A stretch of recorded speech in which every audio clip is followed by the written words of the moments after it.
Mesdames et messieurs, je vous souhaite la bienvenue.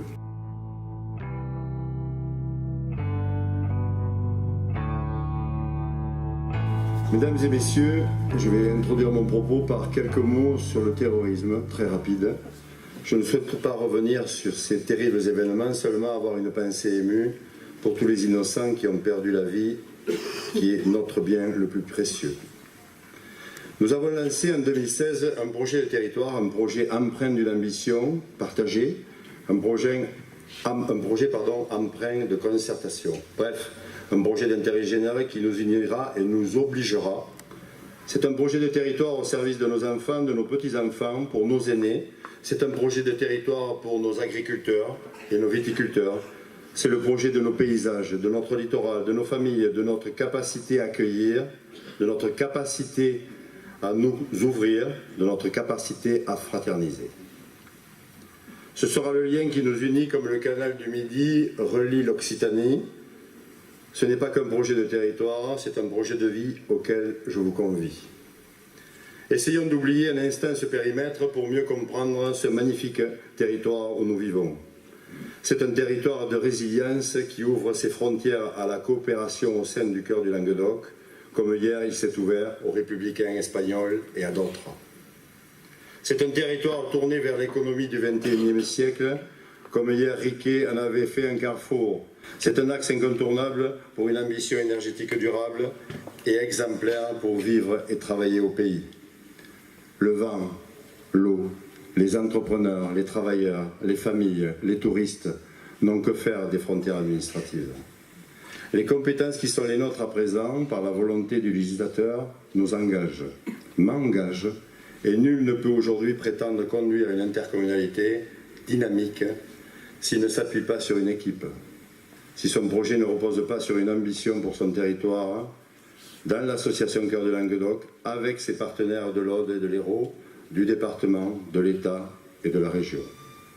Face aux contraintes financières et aux défis de cette nouvelle organisation régionale, face aux métropoles de Montpellier, de Toulouse et bientôt peut-être Perpignan, nous devons faire preuve d'ambition et de stratégie.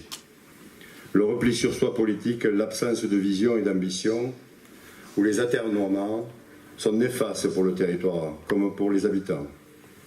La Domitienne est comme un ruisseau. Il suit son cours et contourne les obstacles. Elle puise sa source dans des racines profondes, et c'est pour cela qu'elle est capable de porter une voix forte, une voix sereine, une voix sûre, pour faire respecter les intérêts de ses habitants, préserver la qualité de vie de ses villages, se faire belle, pour redonner fierté et travail.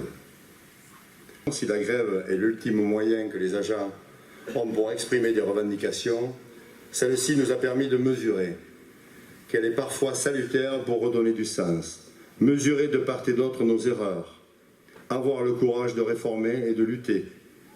Le changement doit s'accompagner, se construire et se co-construire pour préserver un cheminement commun. La Domitienne a longtemps été comme ces PME en crise de croissance, qui ont besoin de franchir un cap. C'est ce que nous avons fait en 2016. Pour mettre en œuvre notre projet, pour rendre le service public dont vous avez besoin, il faut une administration organisée, performante et motivée.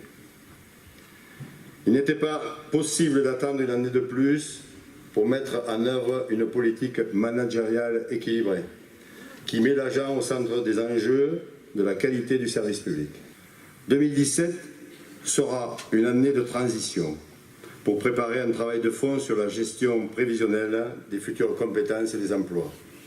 Le projet de territoire et de développement durable, comme on vous l'a présenté tout à l'heure, va prendre forme avec la participation des Domitiens, que je souhaite la plus importante possible. Nous allons mettre en place un plan climat-air-énergie territorial, PCAET, qui est obligatoire pour les intercommunalités de plus de 20 000 habitants. Un diagnostic et un plan d'action seront débattus. Nous allons préparer la prise de compétence de la GEMAPI, un acronyme un peu barbare qui veut dire Gestion des milieux aquatiques et prévention des inondations. Cette compétence sera prise en 2018. Elle verra la mise en place d'une solidarité d'action et financière autour des bassins versants, des cours d'eau et des sources de la source à l'embouchure, imaginez-vous. Vaste programme. Mesdames et messieurs, chers amis, en ce début d'année, qui sera très riche pour nous, je vous présente au nom du Conseil de la communauté de la Domitienne, de l'ensemble de son personnel, à mon nom propre, tous nos vœux pour cette nouvelle année 2017, à vous et à ceux qui vous sont chers. Alain Kevin, merci.